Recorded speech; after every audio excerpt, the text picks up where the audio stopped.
Sebelum ibadah, kita gosok gigi dan mandi dulu ya. Lewat teman-teman, waktu ibadah kita harus memakai baju yang rapi dan sopan. Teman-teman, sebelum beribadah, kita persiapkan hati dengan berdoa. Teman-teman, kalau saat ibadah jangan main game dan main yang lain. Waktu ibadah jangan mengobrol dan menonton yang lain. Beribadah di tempat yang tenang. Teman-teman, saat beribadah tidak boleh hanya tidur-tiduran. Harus sikap yang sopan. Teman-teman, kalau sudah kemudian kita nyanyi bareng-bareng ya. Saat firman Tuhan, dengarkan dengan sungguh-sungguh ya. Teman-teman, yuk kita ikuti ibadah dari awal sampai akhir.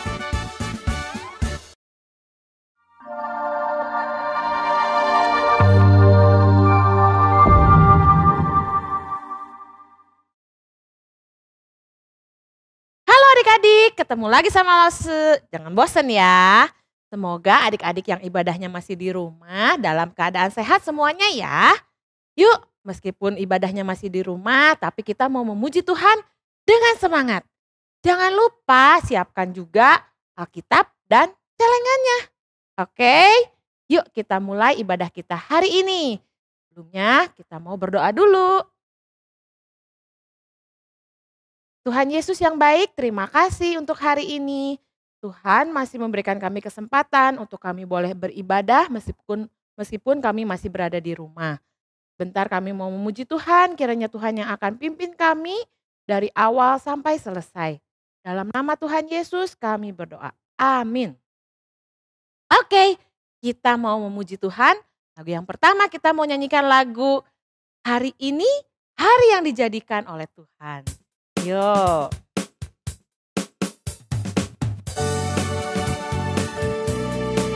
Meskipun di rumah, nyanyinya sambil tepuk tangannya biar semangat.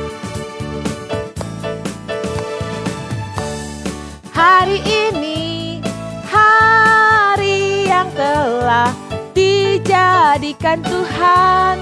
Mari kita bersuka. Hari ini, hari yang telah dijadikan Tuhan. Mari kita bersuka dalam Tuhan, dalam Tuhan bersuka, bersuka dalam Tuhan, bersuka, bersuka dalam Tuhan. Sekarang bersuka, bersuka citalah, bersuka, bersuka dalam Tuhan. Sekarang bersuka, bersuka citalah. Adik-adik, supaya nyanyinya lebih semangat, yuk berdiri yuk. Kita mau nyanyi lagi, sekali lagi, tapi adik-adiknya nyanyinya sambil berdiri ya. Oke.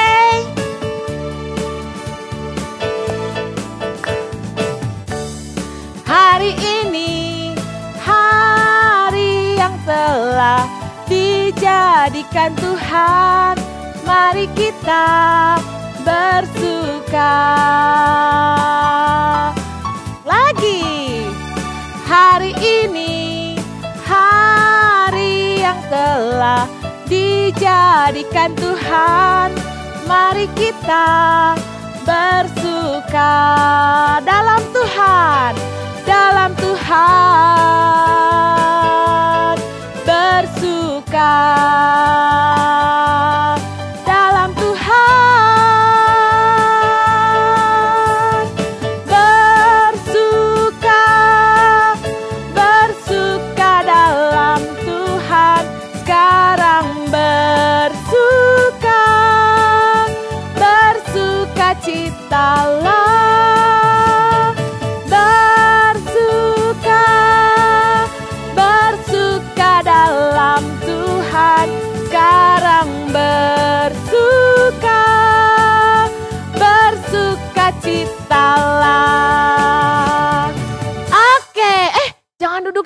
Yuk kita lanjutin ya pujian kita ya hari ini.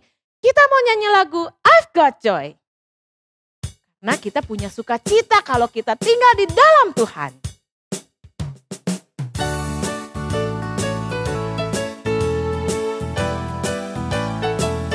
Siap! I've got joy that is deep in my heart. Deep, deep down in my heart. J-O-Y that is deep in my heart. Deep, deep down in my heart. Jesus gave it to me. And there's no one can destroy, destroy, destroy, destroy. I've got joy that is deep in my heart. Deep, deep down in my heart. Gimana? Tahu lagu itu? Pasti semuanya tahu deh. Kalau belum tahu nggak apa-apa ya, belajar sama-sama. Yuk kita nyanyi pakai gerakannya. Waktu ada kata-katanya J-O-Y, kita bikin seperti huruf J-O-Y. Oke? Siap, kita nyanyi sekali lagi ya.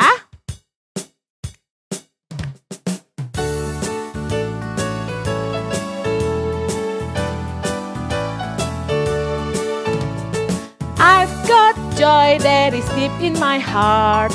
Deep, deep down in my heart. J-O-Y that is deep in my heart. Deep, deep down in my heart. Jesus gave it to me. And there's no one can destroy, destroy, destroy, destroy. I've got joy that is deep in my heart. Deep, deep down in my heart. Sekali lagi, lebih semangat. Siap. I've got joy that is deep in my heart. Deep, deep down in my heart. J-O-Y that is deep in my heart. Deep, deep down in my heart. Jesus gave it to me. There's no one can destroy, destroy, destroy, destroy.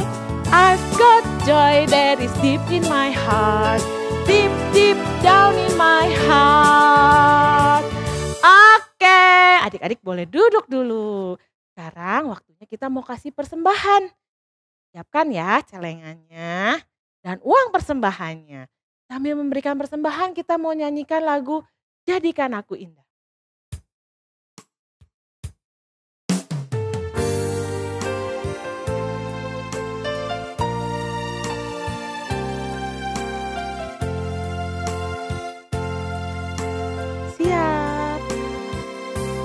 Jadikan aku indah yang kau pandang mulia, seturut karyamu di dalam hidupku. Ajarku berharap hanya kepadamu, taat dan setia kepadamu Tuhan. Sekali lagi, jadikan aku indah yang kau pandang mulia, seturut karyamu di dalam hidupku. Ajarku berharap hanya kepadamu, taat dan setia kepadamu Tuhan. Kita mau berdoa buat persembahan. Tuhan Yesus, terima kasih untuk kesempatan yang Tuhan berikan. Kami boleh memberikan sedikit dari apa yang sudah Tuhan limpahkan. Semua berkat yang sudah Tuhan limpahkan buat kami. Kiranya persembahan kami ini boleh Tuhan terima, boleh menjadikan membantu untuk memperluas kerajaan Tuhan. Berkati dan kuduskan apa yang sudah kami berikan. Berkati juga kedua orang tua kami yang sudah mencari nafkah untuk kami. Terima kasih Tuhan Yesus. Dalam nama Tuhan Yesus kami berdoa. Amin. Nah adik-adik, bentar lagi kita mau mendengarkan cerita firman Tuhan. Sebelum kita mendengarkan firman Tuhan, kita siapkan hati kita dengan menyanyikan lagi lagu Jadikan Aku Indah.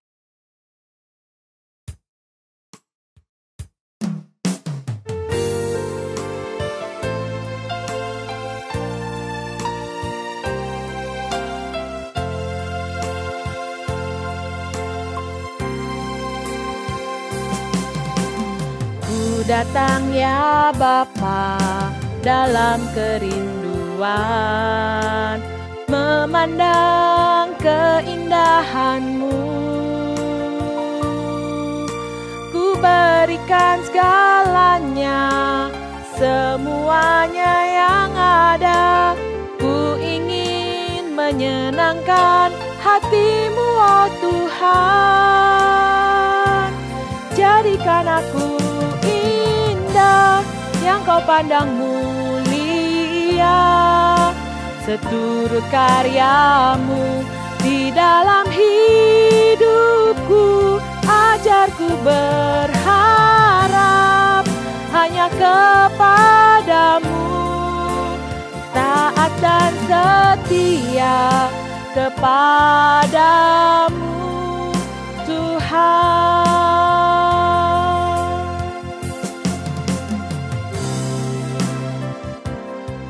Oke, kita mau dengarkan firman Tuhan.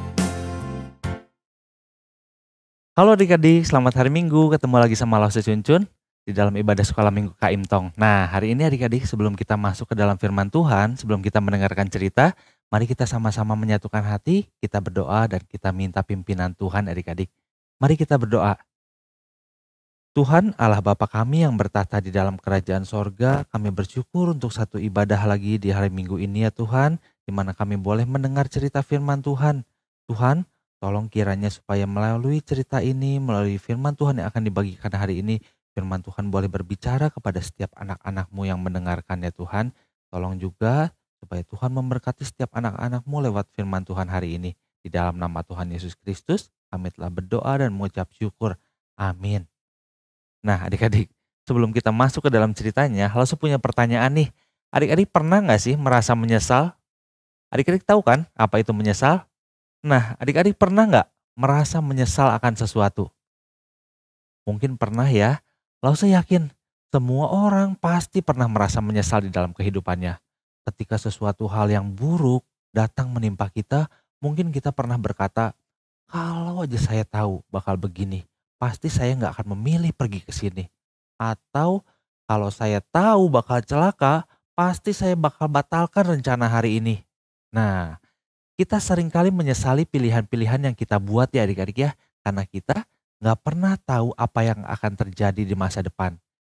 Kalau kita tahu akan seperti apa akibat dari setiap hal yang kita pilih, maka pasti tidak ada seorang pun yang bakal menyesal. Tapi karena kita tidak tahu, tidak ada seorang pun yang bisa melihat masa depan, maka kita kadang-kadang menyesali apa yang kita pilih.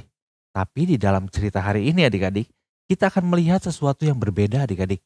Karena kita akan mendengar cerita tentang seseorang yang sudah mengetahui apa yang akan terjadi pada dirinya di masa depan. Tapi pilihan apa yang akan dia pilih? Nah, kita dengar ceritanya ya adik-adik ya. Nah, ceritanya masih kelanjutan dari minggu yang lalu adik-adik. Setelah kejadian huru-hara yang ditimbulkan oleh Demetrius di kota Efesus adik-adik ya, Paulus kembali melanjutkan perjalanannya ke Makedonia. Lalu dia pergi berkeliling di daerah-daerah sana dan beberapa daerah di sekitarnya untuk menguatkan orang-orang yang percaya di daerah itu adik-adik. Setelah kurang lebih 3 bulan Paulus melayani jemaat di berbagai tempat di daerah Makedonia itu, akhirnya Paulus melanjutkan perjalanannya melalui perjalanan laut ke beberapa tempat sampai akhirnya dia tiba di sebuah kota yang bernama Miletus adik-adik ya. Mungkin kita udah dengar ceritanya minggu lalu. Di kota Miletus yang berlokasi di selatan kota Efesus ini, Paulus memanggil para penatua-penatua kota Efesus untuk mengucapkan salam perpisahan adik-adik seperti cerita yang kita dengar minggu lalu. Nah, kemudian dengan berat hati, semua penatua Efesus itu melepaskan kepergian Paulus dan mengantar Paulus beserta rekan-rekan perjalanannya naik ke atas kapal yang akan membawa mereka ke dalam perjalanan selanjutnya. Nah, adik-adik, sesudah perpisahan di pelabuhan kota Miletus itu, dengan hati yang begitu berat, Paulus harus melanjutkan perjalanannya. Dia berharap dalam waktu yang cukup sempit ini Paulus bisa sampai di kota Yerusalem sebelum hari raya Pentakosta adik-adik. Waktunya udah gak banyak lagi. Nah akhirnya semalaman penuh kapal yang ditumpangi Paulus itu berlayar menuju Kos. Menuju tempat yang bernama Kos. Hingga keesokan harinya mereka tiba di di sebuah pulau yang bernama Rodos, adik-adik, Pulau Rodos. Dari situ kapal melanjutkan lagi perjalanannya sampai ke kota pelabuhan yang bernama Patara. Di Patara, Paulus menemukan kapal pengangkut barang yang akan berangkat menuju Syria, adik-adik. Syria ini nanti dekat ke tanah Yudea yang akan bisa Paulus lanjutkan ke Yerusalem. Sehingga Paulus segera menumpangi kapal tersebut, adik-adik. Dan perjalanan ini memakan waktu beberapa hari. Lukas, rekan perjalanannya Paulus, mencatat bahwa di dalam perjalanan itu dari kejauhan mereka sempat melihat Pulau Siprus, adik-adik. Pulau yang pernah mereka kunjungi sebelumnya. Pulau yang Paulus pernah kunjungi, di situ juga Paulus punya jemaat, adik-adik ya. Mereka melihat Pulau Siprus di sebelah kiri mereka dan mereka terus melaju. Mereka terus berlayar dan akhirnya mereka tiba di sebuah pelabuhan yang bernama Pelabuhan Kota Tirus, adik-adik. Di kota Tirus ini, Paulus mengunjungi murid-murid yang ada di kota ini dan tinggal selama 7 hari lamanya. Dicatat di dalam Alkitab, Paulus tinggal selama 7 hari dan dalam beberapa kesempatan, para murid di kota Tirus ini bertemu dengan Paulus lalu mereka bilang, mereka melarang Paulus, Paulus jangan pergi ke Yerusalem, jangan pergi ke Yerusalem. Karena apa? Supaya Paulus jangan melanjutkan perjalanan menuju Yerusalem. Karena melalui bisikan Roh Kudus, para murid itu sudah mengetahui, adik-adik, apa yang akan terjadi kepada Paulus di Yerusalem. Paulus sendiri juga melalui bimbingan Roh Tuhan sudah mengetahui, adik-adik, bahwa apa yang akan menunggunya di Yerusalem. Sehingga di dalam perpisahannya dengan para penatua Efesus di kota Miletus kemarin ya, yang kita dengar ceritanya minggu kemarin, kita dengar bahwa Paulus dengan jelas mengatakan bahwa mereka tidak akan bertemu dengan Paulus lagi, katanya. Paulus mengatakan bahwa aku tidak akan bertemu dengan kalian lagi, kalian tidak akan melihat wajahku, kata Paulus gitu ya kepada para penatua di Miletus. Namun ternyata hal itu tidak menyurutkan rencana Paulus, adik-adik, untuk tetap mengikuti bimbingan Roh Kudus untuk pergi ke kota Yerusalem. Setelah beberapa waktu, Paulus melanjutkan perjalanan dari kota Tirus menuju tempat yang namanya Ptolemais melalui perjalanan laut. Murid-murid di kota Tirus dengan berat hati harus melepas kepergian Paulus dengan mengantarkan mereka ke pantai. Tapi sebelum mereka berpisah, mereka sempat berdoa bersama-sama di pantai. Di tepi pantai itu mereka berdoa bersama-sama untuk saling menguatkan, adik-adik ya. Nah akhirnya mereka melepaskan Paulus untuk naik ke kapal yang akan berangkat ke tempat yang bernama Ptolemais itu, adik-adik. Nah singkat cerita, akhirnya Paulus tiba di Ptolemais dan dari situ Paulus melanjutkan perjalanannya ke Kaisarea, adik-adik. Dan di kota itu Paulus menumpang di rumah Filipus. Adik-adik mungkin pernah dengar namanya ya, adik-adik ya. Dia adalah salah seorang dari 7 diaken yang dipilih oleh para rasul untuk melayani jemaat. Salah satu diaken dari 7, yang salah satunya yang lainnya adalah Stefanus yang mati di rajam batu, adik-adik. Nah akhirnya Paulus tinggal di rumah Filipus ini. Paulus tinggal di rumah Filipus untuk beberapa hari, adik-adik ya. Dan setelah beberapa hari tinggal di rumah Filipus, datanglah seorang nabi dari tanah Yudea, adik-adik. Seorang nabi yang bernama Agabus. Nah Agabus ini menemui Paulus dan dia mengambil ikat pinggang Paulus, ikat pinggangnya yang dikenakan Paulus, lalu sambil mengikat kaki dan tangannya sendiri, Agabus berkata, demikianlah kata Roh Kudus, beginilah orang yang mempunyai ikat pinggang ini akan diikat oleh orang-orang Yahudi di Yerusalem dan diserahkan ke dalam tangan bangsa-bangsa lain. Adik-adik gimana rasanya, adik? Paulus tahu nanti di Yerusalem, sebelumnya kan dia tahu bahwa di Yerusalem dia akan mengalami sengsara dan penjara. Tapi kali ini Agabus seorang nabi bernubuat bahwa Paulus akan diikat, katanya bakal ditangkap. Makin pasti, adik-adik ya kejadiannya. Paulus sudah tahu dan kali ini diyakinkan oleh Agabus bahwa nanti kalau dia pergi ke Yerusalem bakal ditangkap dan diserahkan ke tangan bangsa-bangsa lain. Nah ketika mendengar perkataan Agabus, rekan-rekan perjalanan Paulus dan semua murid yang ada di situ meminta supaya Paulus jangan pergi ke Yerusalem, adik-adik ya. Tetapi Paulus menjawab, kenapa kamu menangis? Itu membuat hatiku semakin hancur, kata Paulus. Kamu harus tahu bahwa aku ini rela bukan cuma untuk diikat, tetapi aku juga rela untuk mati di Yerusalem oleh karena nama Yesus, kata Paulus gitu ya. Aku nggak takut, aku rela kalau aku harus diikat. Bahkan kalau aku harus mati, kata Paulus ya, aku rela asal semua itu demi nama Tuhan Yesus adik-adik. Nah karena Paulus bersikeras untuk tetap pergi ke Yerusalem, maka semua murid itu akhirnya menyerah membujuk Paulus dan mereka berkata, oke, jadilah kehendak Tuhan, kata mereka gitu ya adik-adik ya. Nah di dalam kitab Kisah Para Rasul 20 ayat 18 sampai 24, kita bisa melihat adik-adik ya, bagaimana Tuhan sudah memberitahukan kepada Paulus apa yang akan dialaminya nanti di kota Yerusalem. Sehingga Paulus bisa berkata, tetapi sekarang sebagai tawanan roh katanya ya, aku pergi ke Yerusalem dan aku tidak tahu apa yang akan terjadi atas diriku di situ selain daripada apa yang dinyatakan oleh Roh Kudus dari kota ke kota kepadaku bahwa penjara dan sengsara menunggu aku, kata Paulus gitu ya adik-adik ya. Tetapi aku tidak menghiraukan nyawaku sedikit pun, asal saja aku dapat mencapai garis akhir dan menyelesaikan perjalanan yang ditugaskan oleh Tuhan Yesus kepadaku untuk memberi kesaksian tentang Injil kasih karunia Allah, kata Paulus gitu. Paulus udah tahu adik-adiknya lewat bisikan Tuhan bahwa dia akan mengalami sengsara dan penjara nantinya. Tetapi kata Paulus, aku tidak peduli, aku tidak menghiraukan nyawaku, aku tidak peduli kalau aku harus menderita asal aku bisa menyelesaikan tugas dari Tuhan Yesus, yaitu untuk memberitakan firman kepada orang-orang yang belum percaya ya adik-adik. Nah dari cerita perjalanan Paulus memberitakan Injil ini, kita bisa melihat adik-adik bagaimana berbagai pencobaan itu selalu mengikuti Paulus. Penganiayaan, penyiksaan, gak pernah lepas dari setiap perjalanan pemberitaan Injil yang dilakukan oleh Paulus dari kota ke kota lain.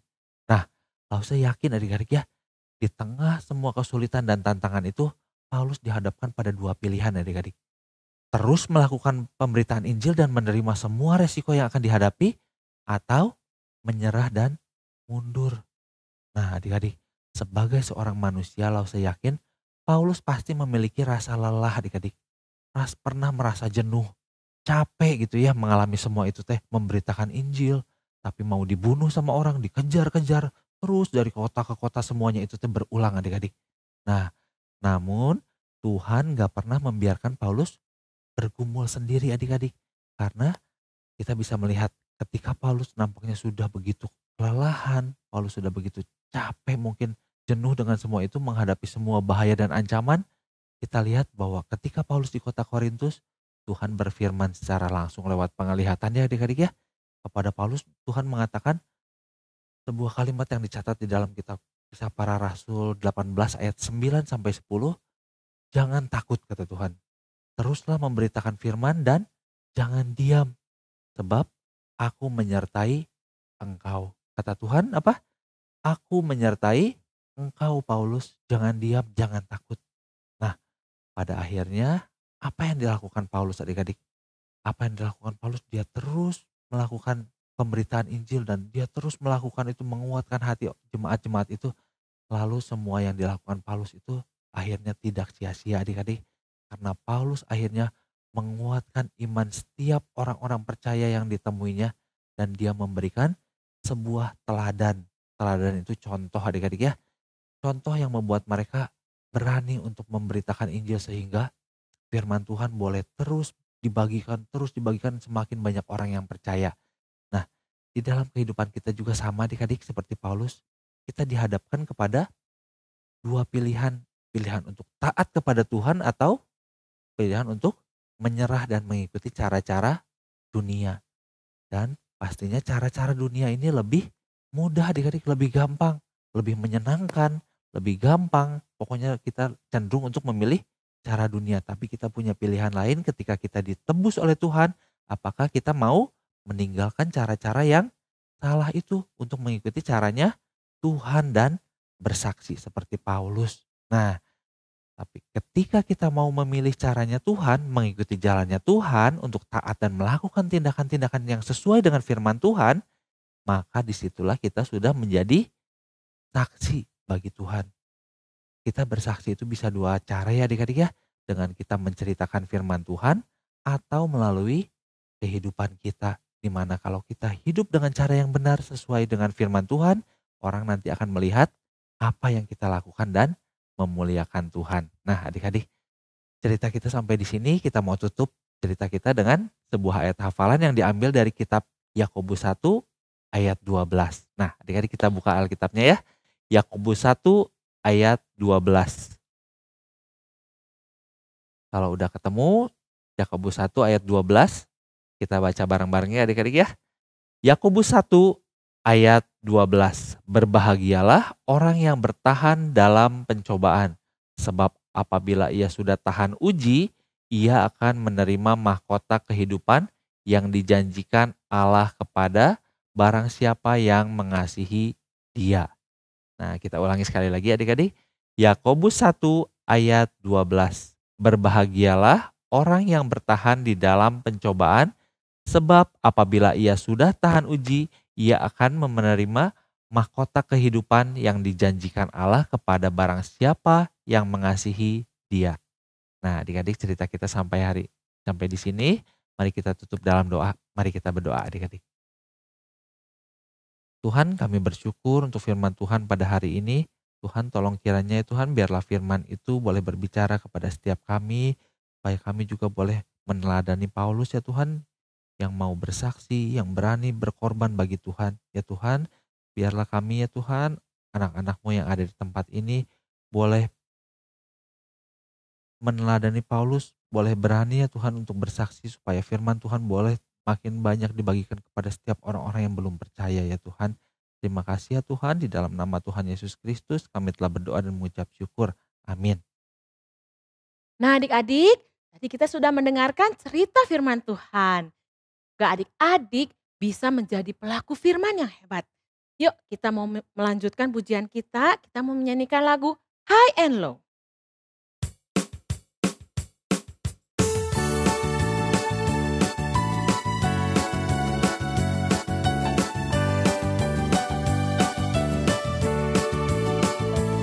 Sing high, sing low, sing it absolutely everywhere I go. Sing high, sing low, sing it absolutely everywhere I go. Oh, I am thinking about Jesus' love for me. Oh, I am singing about how He set me free. Oh, I am bringing it up, up, up to everyone.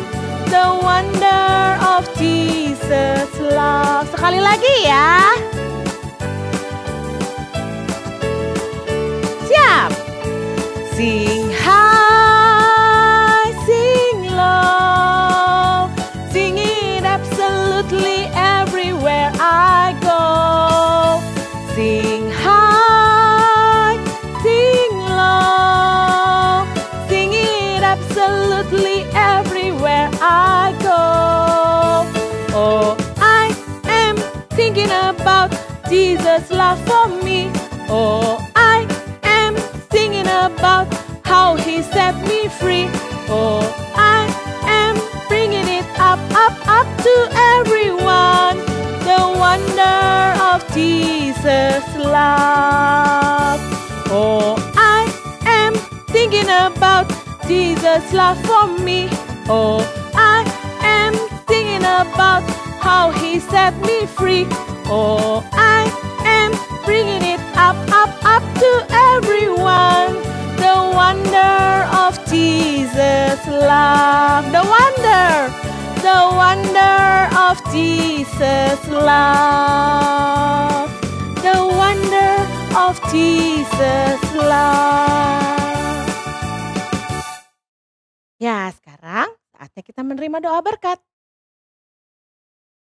Anak-anak sekalian, arahkanlah hatimu dan terimalah berkat dari Tuhan. Kiranya kasih karunia dari Allah Bapa berkarya di dalam hidupmu, sehingga engkau semakin mengenal Tuhan Yesus Kristus, Sang Juru Selamat, dan Allah Roh Kudus yang akan menolong engkau memahami kebenaran dan menghidupi kebenaran demi kemuliaan Allah Tritunggal sampai Tuhan Yesus datang pada kali yang kedua. Amin.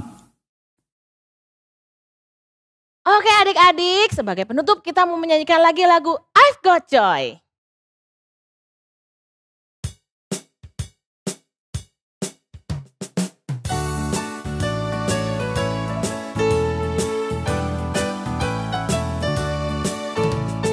I've got joy that is deep in my heart, deep, deep down in my heart.